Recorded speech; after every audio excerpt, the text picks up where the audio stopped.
வெற்றிக்கும் தோல்விக்கும் சிறு வித்தியாசம்.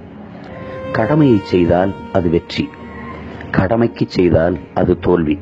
மாவீரன் அலெக்சாண்டர். முயற்சி இல்லை என்றால் உன்னால் ஜெயிக்கவே முடியாது, முயற்சி இருந்தால் உன்னை தோற்கடிக்கவே முடியாது. ஐயா அப்துல் கலாம். தன் மீது விழும் ஒவ்வொரு அடியும் தன்னை ஒரு சிற்பமாக்கும் என்று கல்லுக்கு தெரியாது. ஐன்ஸ்டீன். உன்னை தாழ்த்தி பேசும்போது ஊமையாயிரு, உயர்த்தி பேசும்போது செவிடனாயிரு. வாழ்வில் எளிதில் வெற்றி பெறுவாய். விவேகானந்தர். நீராவி போன்றது புகழ், வந்த வேகத்தில் ஆவியாகிவிடும். Abraham Lincoln. உன் விடுதலை பிறரிடத்தில் இல்லை, அது உன்வசம்தான் உள்ளது. புத்தர்.